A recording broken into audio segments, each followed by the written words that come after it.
आदाब, सत श्री अकाल, केम छो और केमन आछो। तो आज हम एक new Chinese BL comic start करने वाले हैं जिसका नाम है हेयर यू आर। स्टोरी कुछ इस प्रकार से स्टार्ट होती है कि दिखाया जा रहा है एक स्टेशन पर एक लड़का अपना लगेज लेकर आ रहा था और उस लड़के को स्टेशन पर जितने भी लोग थे वो सारे लोग उस लड़के को ही घूरे जा रहे थे और वो लड़का किसी को मैसेज कर रहा था कि डैड मैं आ चुका हूँ, और वो लड़का अपने डैड को ही मैसेज कर रहा था। और दूसरे सीन पर ये दिखाया जा रहा है कि दिन है सुहाना और कॉलेज पर न्यू स्टूडेंट की रजिस्ट्रेशन चल रही है। और उसी कॉलेज पर दिखाया जा रहा है कि एक लड़का पूछ रहा था कि क्या तुम्हें कोई हेल्प चाहिए, और एक लड़की पूछ रही थी कि अपर क्लासमैन एक्सक्यूज मी, और वो लड़का कह रहा था कि एक काम करो तुम इधर आओ। ओहो, तुम्हें क्या तुम्हारा मिलिट्री यूनिफॉर्म नहीं मिला क्या? और वो लड़का उस लड़की से कह रहा था कि एक काम करो तुम लेफ्ट जाओ राइट जाओ और उस लाइन पे जाके अपना फॉर्म ले लो, क्या मैं तुम्हें उधर लेके चलूं? फिर वो लड़की कहने लगी कि नहीं नहीं कोई जरूरत नहीं है, थैंक यू अपर क्लासमैन। और वो लड़का कहने लगा मेंशन नॉट। और तभी ही वो लड़का कहने लगता है कि क्या गर्मी है, हाय हाय इस गर्मी ने तो मार डाला, मुझे तो प्रॉमिस करना ही नहीं चाहिए था, देखो अब मुझे ये सब झेलना पड़ रहा है। और अभी तो सिर्फ 10 ही बजे है पर मुझे खाना खाना है। और ठीक उसी वक्त एक दूसरा लड़का अपने हाथों पर एक लगेज पकड़कर दौड़ के आ रहा था और उसी लड़के के पास आके कहने लगता है कि तुम इस लगेज को अपने पास रखो, ये लगेज किसी न्यू कमर का है, मतलब न्यू स्टूडेंट का है, और ये न्यू स्टूडेंट बहुत ही जल्दी इधर आ जाएगा, और जब वो इधर आ जाएगा तब तुम उसे ये लगेज पकड़ा देना। और फिर वो लड़का उस लड़के से कहने लगता है कि अच्छा ठीक है मैं दे दूंगा, पर मुझे तुम ये तो बताओ कि ये न्यू स्टूडेंट देखने में कैसा है। और वो दूसरा लड़का कहने लगता है कि अब बस मेरे से अभी रोका नहीं जा रहा है, अब तो मुझे टॉयलेट जाना ही पड़ेगा। और ये कहने के बाद ही वो लड़का डायरेक्ट टॉयलेट के अंदर, और वो दूसरा लड़का उसके पीछे पीछे जाने लगता है और पूछने लगता है मुझे बताओ तो सही कि वो न्यू स्टूडेंट देखने में कैसा है। और वो दूसरा लड़का टॉयलेट के अंदर से कहने लगता है कि जब तुम उससे मिलोगे तो तुम उसे देख के समझ जाओगे। और वो लड़का अपने हाथों में लगेज पकड़ के सोचने लगता है कि मैं कैसे समझ जाऊंगा कि कौन है वो। और फिर वो लड़का अपने हाथों में लगेज लेके जाने लगता है और कहने लगता है अपने मन में कि मैं रजिस्ट्रेशन काउंटर के उधर चलता हूँ और मैं कैसे उस लड़के को पहचानूंगा।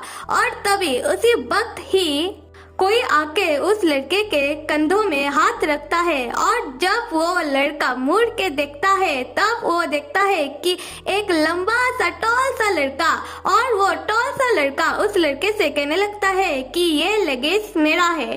और वो वाला लड़का तो उस टॉल से लड़के को आंखें फाड़ फाड़ के देख रहा था और अपने मन में कह रहा था कि कितना टॉल है। ये दोनों ही है स्टोरी के मेन लीड, स्टोरी के क्यूट मेन लीड। तो चलो इन दोनों का कुछ नाम रखा जाए। तो हम फर्स्ट लीड को मिस्टर चश्मिश बुलाएंगे और सेकंड मेन लीड को हम मिस्टर टॉल बुलाएंगे। So then back to the story. तो स्टोरी पर ये दिखाया जा रहा है कि मिस्टर चश्मिश बैकग्राउंड पर अपने मन में कह रहा था कि मेरा नाम है यू योंग और मैं सेकेंड ईयर में यूनिवर्सिटी पर पढ़ता हूँ। और जैसा कि आप सब देख ही रहे हो कि आज यूनिवर्सिटी का न्यू टर्म स्टार्ट हुआ है और मैं रिसेप्शनिंग हूँ न्यू कमर का, मतलब कि वो न्यू स्टूडेंट को गाइड कर रहा है कि सबको कहाँ और किधर जाना है। और फिर से मिस्टर चश्मिश का आवाज बैकग्राउंड पर आने लगता है और वो कहने लगता है कि आज मैं किसी से मिला हूँ जो बाद में जाके मेरे लिए बहुत ही ज्यादा स्पेशल बनने वाला है। याद रखो इस लड़के को, बाद में मुझे इस लड़के से ही प्यार होने वाला है इन फ्यूचर। और फिर दिखाया जा रहा है कि मिस्टर चश्मिश मिस्टर टॉल से कह रहा था कि तुम्हारा लगेज जिस अपर स्टूडेंट के पास था वो फिलहाल टॉयलेट पर है और इसीलिए ही तुम्हारा लगेज मेरे पास है और मैं तुम्हें ही ढूंढ रहा था। और मिस्टर चश्मिश मिस्टर टॉल से कहने लगता है कि तुमने रजिस्टर करवा लिया, मैं देखता हूँ। ओ, तुम्हारा नाम ली वान है, तुम तो मेरे ही कैंप पर हो। मैं तुम्हें बिल्डिंग के अंदर तुम्हारे कमरे तक लेके चलता हूँ, ठीक है ना? और मिस्टर टॉल मिस्टर चश्मिश को कोल्टली घूरे जा रहा था और मिस्टर चश्मिश अपने मन में कहने लगता है कि तुम मुझे ऐसे क्यों घूर रहे हो? अरे भाई कुछ तो कहो। और मिस्टर टॉल चश्मिश को थोड़ी देर घूरने के बाद कुछ ना कहते हुए खुद ही वो जाने लगता है।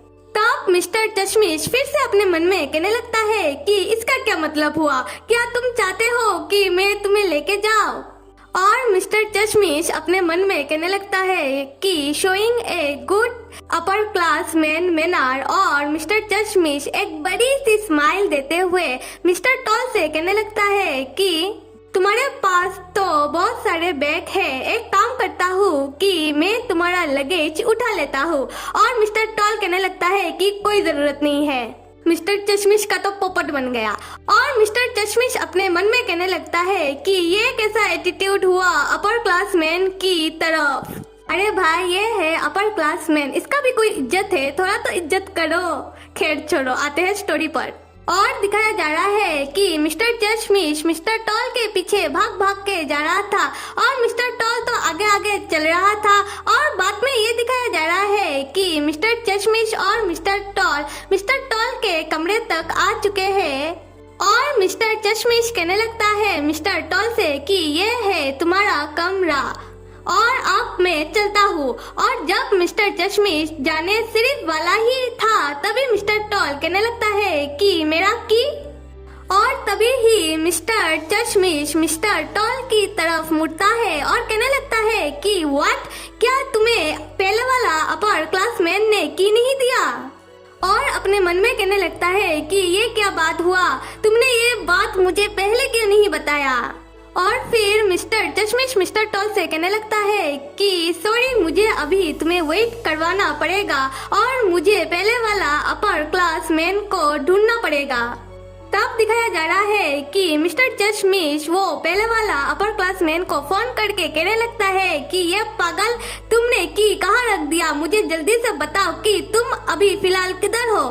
और वो एक की के लिए इतना ज्यादा परेशान हो गया था कि वो बिल्डिंग की कॉरिडोर पर भाग भाग कर जा रहा था सिर्फ एक की लाने के लिए और फोन पर पहले वाला अपर क्लास मैन को डांटते हुए।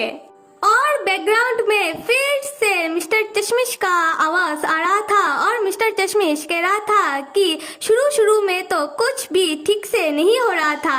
और फिर से आते हैं स्टोरी पर और स्टोरी पर ये दिखाया जा रहा है कि मिस्टर टॉल फिलहाल बैल्कनी में खड़े होकर बाहर देख रहा था, वो भी बड़े ही शांत तरीके से। तो चलो थोड़ा बहुत इन दोनों की नेचर के बारे में जान लेते हैं। तो मिस्टर टॉल है बड़ा ही शांत स्वभाव का और मिस्टर चश्मिश है बड़ा ही चुलबुला और बकबक करने वाला और वो सबका हेल्प करता है। सो आज के लिए ये स्टोरी इतना ही। और ये स्टोरी अगर आपको पसंद आई है तो ये बात जरूर बताना और ये भी बताना कि क्या मैं इस स्टोरी को कंटिन्यू करूं। और आप सब लाइक, सब्सक्राइब और कमेंट करना तो बिल्कुल भी मत भूलिएगा। टिल